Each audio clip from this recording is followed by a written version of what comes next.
I am all for the growth and evolution of college football, but I gotta tell you what, this new proposed 3-3-2-2-1 model is complete trash. Though it might be good for teams like Tennessee, it's not good for the sport. That, your Alabama preview, and should Dalton Knecht's jersey be retired? It's a fun-filled Friday show happening right now. You are Locked On Vols, your daily podcast on the Tennessee Volunteers. Part of the Locked On Podcast Network, your team every day.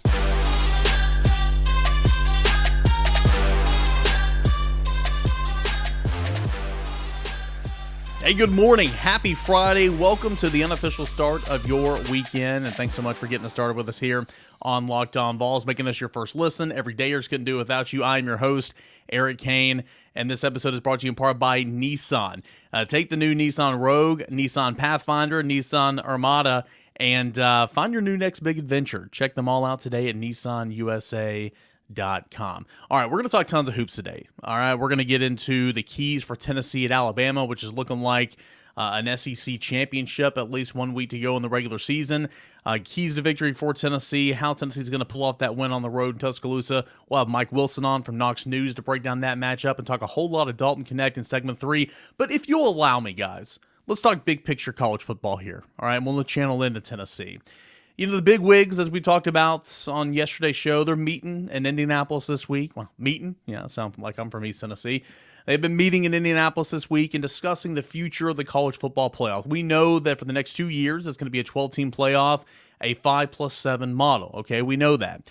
But the college football playoff contract expires after the 2025 playing, or the 25 season playing of the college football playoffs. Thus, a lot of proposals on what's the next step for the college football playoff. Should there be more expansion into the field, TV rights, all that and more? And they're trying to expedite this process because ESPN's trying to bid and trying to get the rights to that and trying to get to the table here kind of early.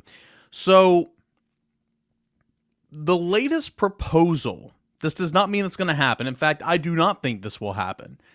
Right now you're at 12 teams, 5+7. It's better than 4 teams for sure. I love the fact that Notre Dame can get no higher than a 5 seed. Love that.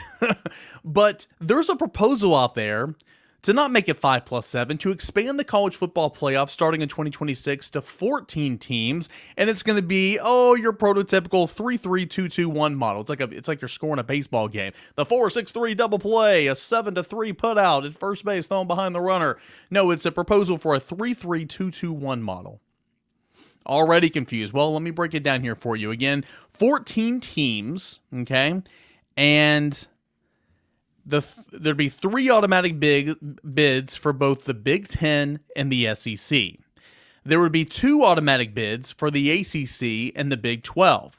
There would be 1 automatic bid for the highest ranked group of 5 team, and then there will be 3 at-larges divided up amongst the next highest ranked teams. So it's kind of like when we're talking about the On3 industry rankings and how they're not equally distributed anymore. You take 35% from On3 and 35% from 247, bam, that's 70%. Then you take like 20% from Rivals.com and 10% from ESPN, and that's your On3 industry rankings. It's kind of like what this is right now. You're taking the biggest pieces, 3 automatic qualifiers from the SEC and the Big Ten, 2 for the Big 12 and ACC, and 1 for the Group of 5, 3 at-larges. If you're good at percentages, which I'm not, the Big Ten and SEC would make up 40% of the field every year under this agreement. Okay, so you're sitting here thinking like, all right, well, that means Tennessee has another chance to get in. If you don't win the SEC, if you don't come up runner-up or whatever, there's still a chance that you could earn an automatic bid without having to go through the process of stressing if you're going to get an at-large. Okay, from that perspective, it sounds kind of good. Well, let's break this down here. What would a 3-3-2-2-1 college football playoff field have looked like from this past football season in 2023. Yes, I understand that Washington, who played for a national championship, is on the move to the Big Ten. So under this model, there's no Pac-12, right? I get that. The schedules will be different. I understand Oregon's no longer in the Pac-12. I understand there's some movements. Arizona's moving. I get all that. But hear me out here. Humor me, okay? The schedules will be different and all that, but under a 3-3-2-2-1 college football playoff field model from this past football season in 2023, your Big Ten automatic qualifiers would be Michigan, Washington, and Ohio State. Okay, Michigan was the number 1 ranked team in the college football playoff rankings. Washington was number 2. Ohio State was number 7. You know that Ohio State can win a national championship. It's one of those teams that was not in the field that can win a national championship. Okay. All right, so you're fine there. The SEC's 3 teams, Texas, who made the playoffs, like that, they were number 3. Alabama, who made the playoffs, they were the 4th seed, okay. And Georgia, who in my opinion would have won the whole daggum thing, was it there at number 6. You're like, okay, well that makes sense, okay. Those 6 teams could realistically win a national championship. All right, well, let's go to the Big 10, or the Big 12, shall we? Let's go to the Big 12.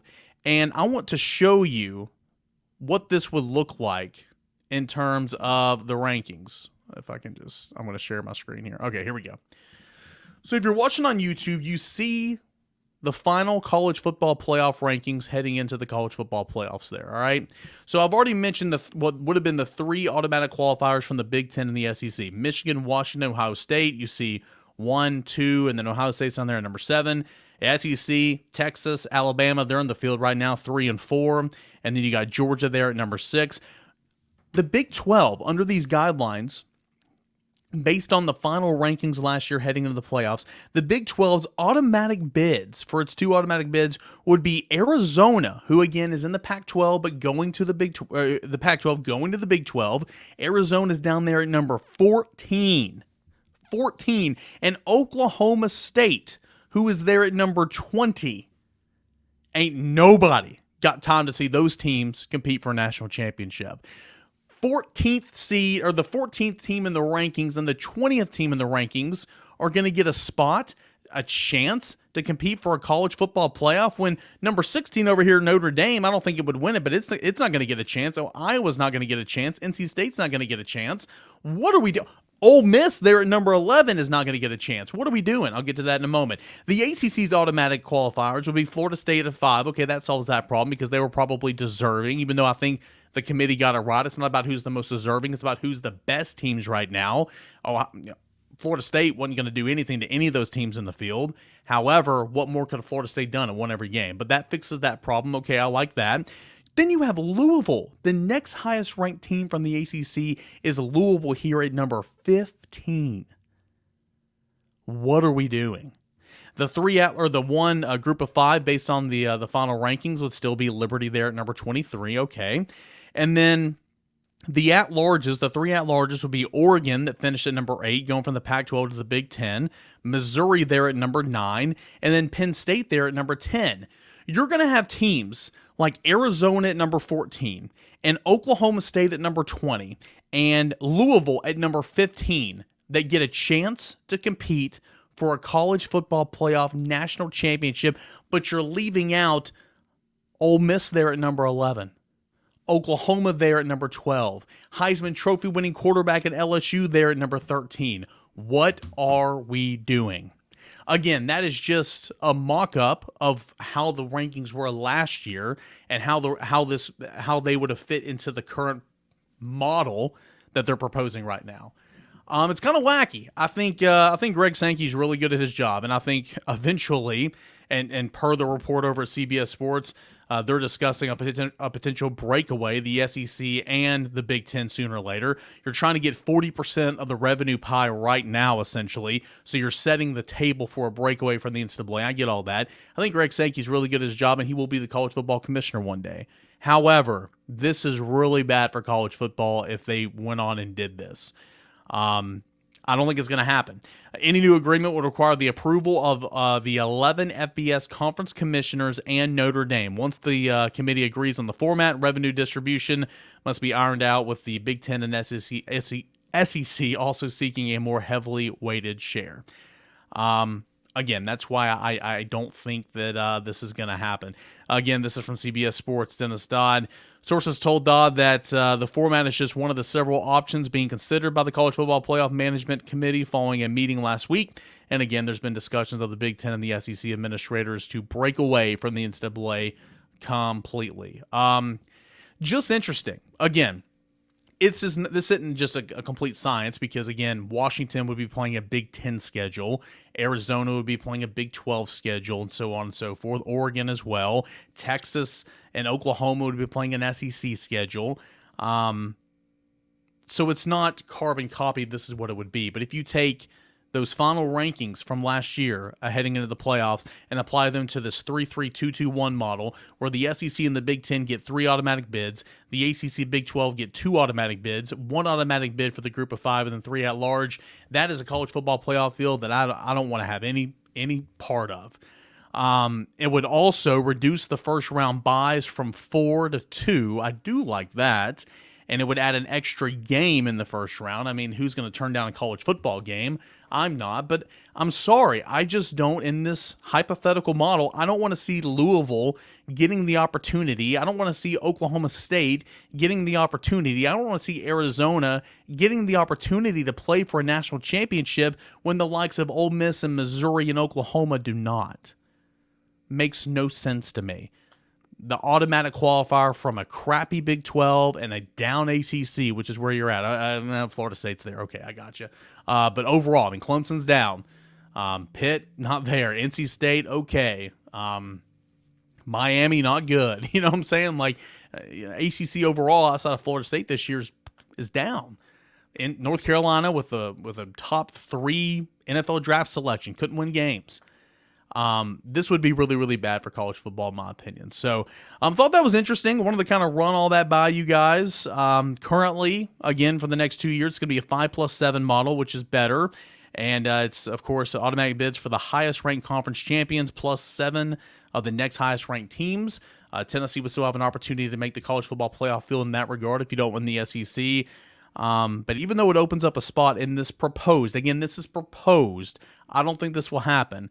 But this proposed 3-3-2-2-1 model, I think it's really, really bad. It would be really, really bad for college football. So let me know what you think. It's fun to explore. It's fun to talk about. But in the grand scheme of things, this shouldn't get much consideration, in my opinion, because I think it's a flat-out stupid idea. But hey, they don't pay me all those millions of dollars to sit on a committee and make nothing. I'm not an administrator at a low-level FBS program to sit on a committee to make the decisions for teams in the SEC and the Big 12 in terms of playoffs and name, image, and likeness formats and all that. You know, I'm not qualified to do that. But hey, they got my number. Give me a call. I would love to go make millions of dollars to literally do nothing. When we come back, I'll get you set for Tennessee and Alabama. It's pretty much an SEC regular season championship game. The winner is sitting pretty. We'll get you that preview, the keys to the game, all that and more is coming up next as we continue on with your Friday edition of Locked On Vols. Are you the kind of driver that likes to push things a little further? Ever wonder what adventure could be right around the corner or the next corner? Our friends at Nissan have a lineup of SUVs with the capabilities to take your adventure to the next level. This 2024 Nissan Rogue, it's perfect for the city drives and great escapes. Class exclusive, Google built in. You're always updated, assistant to call, on almost anything.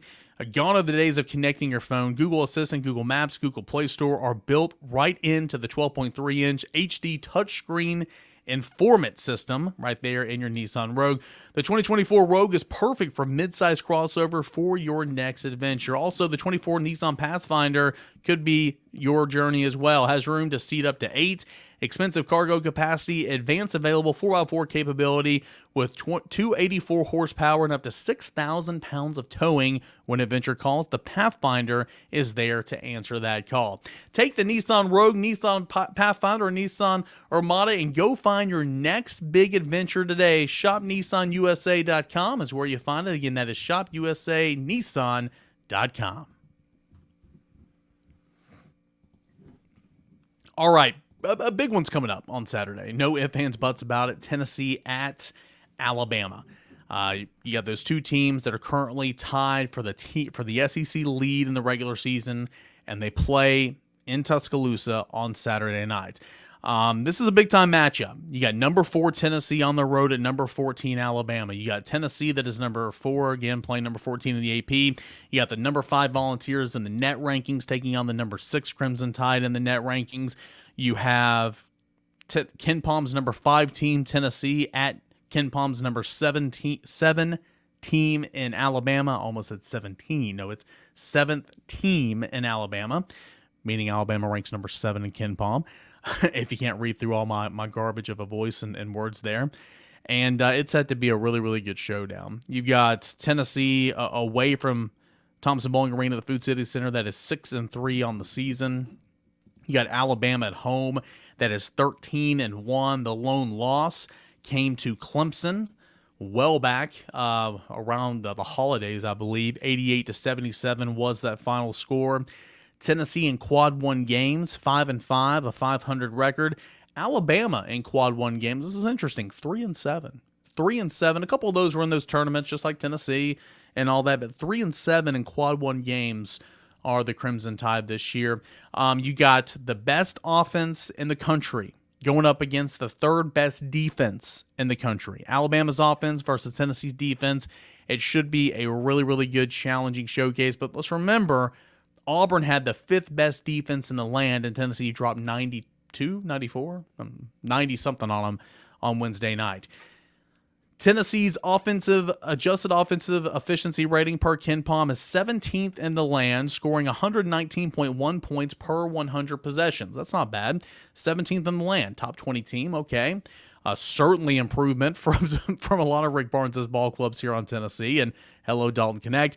Whereas the adjusted offensive efficiency rating for Alabama sits at number 1 in the country, scoring 128.1 points per 100 possessions. They're putting it in the basket. All right, that's what Alabama's doing. Now, the adjusted defensive efficiency ratings, this is where the big disparity lies. All right, Tennessee's number 3 in the country, surrendering 91.8 points per 100 possessions. Really solid. Alabama, meanwhile, is number 99 in the country, allowing 107.6 points. Is that a 7 or a 2? That might be a 2, guys. I can't read my own writing. 102.6 points per 100 possessions. Tennessee's got the 3rd best defense in the country, according to Ken Palm, whereas Alabama has the 99th ranked defense in the country, according to Ken Palm. So I think that could also, really be a huge difference in this basketball game. Again, you're playing essentially for the lead in the SEC. It's an SEC regular season championship. ESPN matchup predictor. Of course, Alabama's at home. ESPN matchup predictor gives the Crimson Tide a 63.6% chance of victory. In Knoxville earlier this season, Tennessee just blew the brakes off Alabama. 91-71 was that final score. Dalton Knecht had a casual 25 points. Jonas Adu had 19 points. He had, I want to say 10 rebounds or so, but he had 19 points. And then Jordan Gainey had 15 points, which is really good. One of the games that Gainey kind of came out and helped a lot in. Tennessee has lost 3 of their last 5 games against the Crimson Tide. However, have won 2 straight over Alabama, including the recent matchup this year in Knoxville. And so I think that's important to remember. You got 2 heavyweights in the SEC, and I'll talk to Mike Wilson about this of Knox News here in segment number 3. You got Dalton Knecht going up against Mark Sears, and as Bruce Pearl so poetically put it at the end of the post game after getting beat by Tennessee the other night, if Tennessee wins the conference, then Dalton Knecht's going to get his vote. If Alabama wins the conference, Mark Sears is going to get his votes. Such a classy way to put it out there, right? If that's a tiebreaker, I understand, but there's no contest right now. Anybody that's not casting a vote for Dalton Knecht's a moron, is a flat-out idiot at this point in time. Just is what it is. I mean, you're biased and you're a homer in the media, or you're a homer of a coach, and you don't want to give respect where respect is due.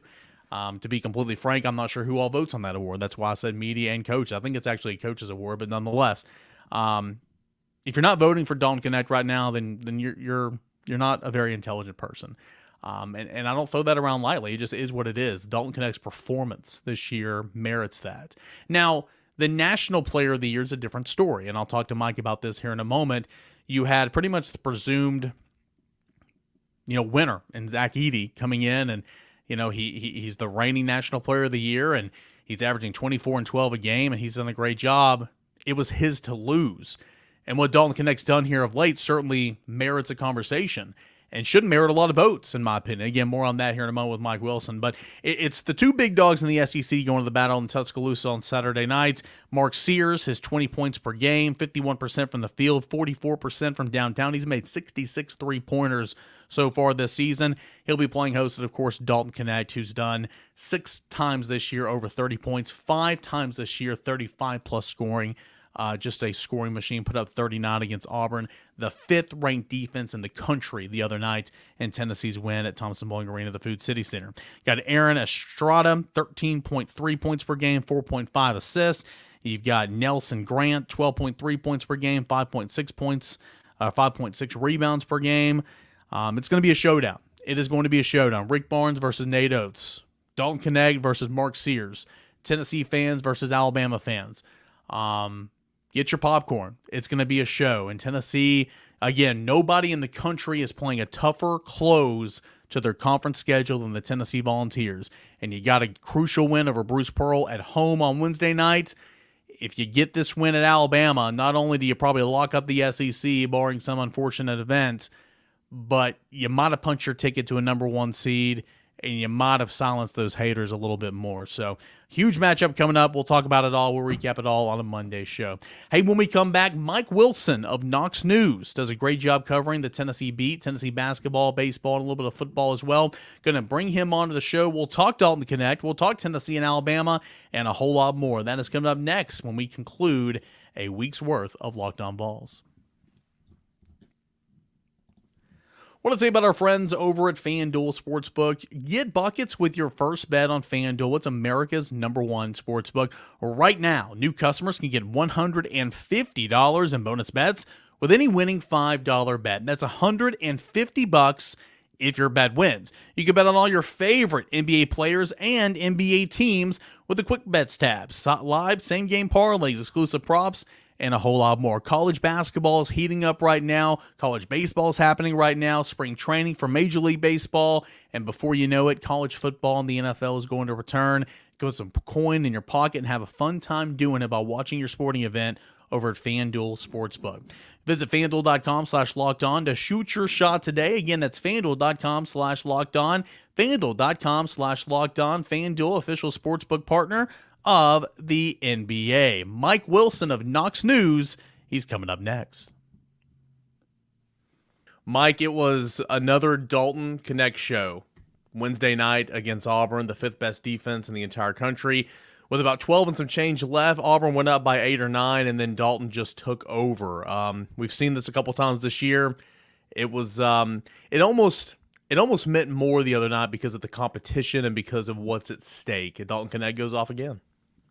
Yeah, I think that would have been a devastating one to end up losing if you had that type of performance from Dalton Knecht. And before Tennessee got that late performance, they were in peril of losing that game and potentially falling out of the SEC title race. So, I mean, yeah, everything, the way that went together, I think it was probably Dalton Knecht's best performance of the year. I think Georgia is probably the other one I'd put right there because I don't think Tennessee wins that game either without Dalton Knecht. But man, 6 20-point halves this season, 5 of them in the second half, most of which were on the road. It's been pretty insane to see Dalton Knecht play basketball this season for 27, 28 games now. And it's wild too, because when he's in one of these runs, it's like, when Kobe had that 81-point contest forever ago, and, in post-game his teammates are like, yeah, I don't know why he was passing me the ball. We're just going to give it right back to him. And you saw Zakai Ziegler, there was some strategy there, taking time off the shot clock towards the end of the game, but he's just dribbling around trying to get the ball to Dalton, and they're bear hugging him and triple teaming him. I mean, nobody else was looking to make a shot because they knew that it was Dalton's run. Yeah, so I went back for my post-game story yesterday and watched the final 12 minutes and basically charted every Tennessee possession. And out of all the half-court sets, I think there were 18 of them spare the final run out the clock possession. Dalton touched the ball in 17 of them. Yeah. And the only one he didn't get it, they were trying to get him that ball. So it was really crazy to watch. I thought it was interesting how Tennessee worked so hard to get him the ball. Asked Rick Barnes after the game, more or less, how do you coach? Like, do you coach in those moments? Like in those final 12 minutes when Dalton is just in supernova mode, what do you do? And he said they changed one of their base sets basically to give Dalton half the court 2/3 of the court to work with by himself. And you saw that on those 2 plays he made against John I. Broome. And man, I'll tell you what, he's challenging me as a writer because it's hard to come up with new words to describe what Dalton Knecht does on a basketball court. I don't want to speak for you, so please tell me if I'm incorrect in saying this, but would assume that Dalton Knecht is your player of the year in the SEC. Oh, yeah. How strong is the well, let me rephrase this. How realistic is he in the conversation to not only challenge Edey to be the national player of the year, but to maybe win it? I mean, I know since the other night he's gotten a strong support on social media and everything. He should have already been in that conversation, but a lot of people just think it's slam dunk going to Edey. How realistic could Dalton actually challenge for the national player of the year? I mean, on the SEC note, Bruce Pearl got asked about that after the game, and he more or less said his voting policy is vote for the best player on the best team. So Tennessee wins, Dalton Knecht. Alabama wins, Mark Sears. All due respect to Bruce Pearl, he's wrong. I think that's a great tiebreaker in a close battle. It's not close. Dalton Knecht is shooting better from 3 from the field, averaging 3 or 4 more points in SEC play than Mark Sears. Better assist to turnover ratio, out rebounding him. Dalton Knecht is the SEC player of the year. It should be unanimous. It's not going to be because someone's always going to vote contrarian, but Dalton should be the unanimous SEC player of the year. I think that's clear with his body work to this point. On the national side, the challenge that Dalton Knecht and anyone else has is going to the year, it's Zach Edey versus the field. Because Zach Edey's the returning, I think, unanimous. I think he won 6 last year. I think you're right. At least he won the vast majority of Player of the Year awards last year and then came back. So you're going into the year with basically an anointed Player of the Year that you have to outdo. Is Dalton Knecht the more exciting college basketball player? Absolutely. I think most people would rather watch Dalton Knecht shoot threes than Zach Edey shoot free throws. That's kind of what that boils down to some extent. Now, what Edey's doing, I think averaging 23, 24, 10 or 12 a game is remarkable. I mean, he's someone that we've seen very few people like in college basketball, especially recently. What Dalton Knecht's doing is special. He should be in the conversation. I think he will be. I'm sure there will be some publications that give him that nod. And he's got 3 more games in the regular season to really make his case for that in a really special way. He got at Alabama in a de facto SEC title game, at South Carolina, a team that beat you earlier in the year and wants to slow you down. And then you close with Kentucky. So Dalton's got 3 more games to make a statement in that conversation as well. Yeah, I was going to say, I mean, he's got quite the challenge, on the remaining schedule here just before you get to the SEC tournament. So he's got a whole lot that he's going to have to do for Tennessee to win those games. I know a lot of this is TBD. It's based on how Tennessee finishes the year, in March in the NCAA tournament. But where do you think fans, or how do you think fans will view Dalton Knecht when it's all said and done? Because, again, he was just here 1 year. Grant was here 4 years. Chris Lawton was here 4 years. Ernie and Bernie, so on. It's Tony White. I mean, there's so many different, Tennessee greats. But depending on how far Tennessee goes and what they accomplish in March, I think Dalton, despite being here only 1 year, could lead Tennessee as one of the most beloved basketball figures of all time. What do you think? It's funny. I had that conversation last night with some people of, is Dalton Knecht going to have his jersey retired one day at Tennessee? And it's so strange because obviously this is a new conversation with the transfer portal for a guy who played at school for 1 year to potentially have his jersey or number retired at that school. Whatever happens the rest of this season, what Dalton Knecht has done this year will be talked about among Tennessee fans for a very, very, very long time. He's a benchmark now when you're talking about season highs, stats, records, things that people did. That's gonna stand. But regardless of what happens from here on out, he's going to be talked about in a very loving and very hyperbolic manner. I'm too for sure, but well deserved for that. Because again, what he does on a basketball court, it's really hard to put into words what it's like seeing. I had someone ask me last night where it stacks up in games that I've covered or performances I've seen. I could only think of one, and that was a Michigan State player making 11 threes in a game at Rutgers.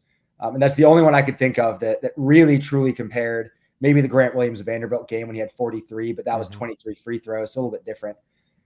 All of this to say, if things go really well for Tennessee the rest of the season, you're changing from talked about to legend folklore status for Dalton Knecht among the Tennessee fan base. And in order to put yourself in a really good position to make a deep postseason run. A win against Alabama on the road would help you out. I mean, it'd be another, mark on your resume. If you can be an SEC champion, might help you get between a 2 and a 1 seed. But regardless, big game coming up. You've mentioned it a couple of times. It's pretty much the SEC championship for the regular season. What does Tennessee need to do to be successful on the road against Alabama, a team that you just crushed back in January, but that was at home? Going on the road is a little bit different. Of course, a really good team. A good start. Tennessee has had too many slow starts on the road this season. Other than they started pretty well at Georgia, then had a lapse. They were really good at Arkansas, really good at Kentucky. Other than that, those road games, so about half, I guess, the SEC road games they've had have been a little sluggish out of the gate. You've got to avoid that, because if you get sluggish against Alabama, you're down 20, and you're down 20 pretty quick.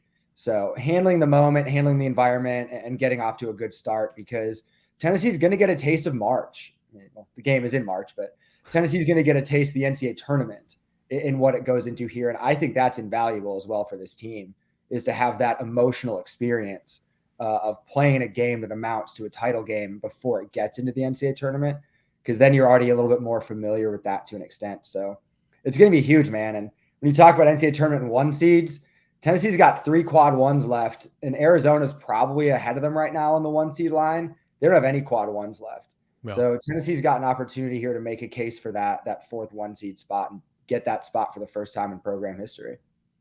He's Mike Wilson, sports writer for Knox News, covering Tennessee basketball, and does a little Tennessee football as well, and of course Tennessee baseball. He's at by Mike Wilson on the X, and I know it's a lot of basketball right now, but what else are you writing about over at Knox News? We're sprinkling in some baseball there. I mean, obviously that's a top 10 program as well, and has been consistently under Tony Vitello for, well, I don't know if they were ranked in the top 10 early in 2021, but they've been a national power for 3 straight seasons, and now this is a 4th. So sprinkling that in, but man, heavy basketball right now for obvious reasons. Number 4 team in the country, very special season that's being had there. Very special year by Dalton Knecht, as we've talked about on here. So a lot of basketball. We'll see more baseball as that season gets rolling, but yeah, man, we're on the round ball on the hard court right now. Always a good time to get to catch up with Mike Wilson. I think he does a fantastic job covering Tennessee basketball. With him covering baseball up there in Lindsey Nelson Stadium's press box. 1 more year, and then we're going to get a real press box. Can't wait for that. And you'll see him around football as well. Really good at his job. Him and Adam Sparks both over at Knox News. So good conversation talking about Tennessee getting ready for Alabama. And, of course, Dalton Knecht and not only the SEC Player of the Year conversation, but National Player of the Year conversations. Appreciate you guys as always for being here. Thanks so much for making Locked On Vols your first listen. You can watch, you can listen, you can subscribe, and download, more importantly, wherever you listen to your podcast. Absolutely free. Download those. Set up the automatic download thing in Apple Podcasts, Spotify, wherever. And, of course, if you're watching and you haven't subscribed to the channel, please go ahead and pound that subscribe button. Hit that like button. All this helps the show grow and gets it in front of more Tennessee fans. Guys, I appreciate you. Thank you so much. Stay safe this weekend. Enjoy this weekend, and we will recap everything that was Tennessee, Alabama, the latest in Tennessee football, the NCAA, baseball, and more, recruiting, all that coming up on a Monday show. Stay safe.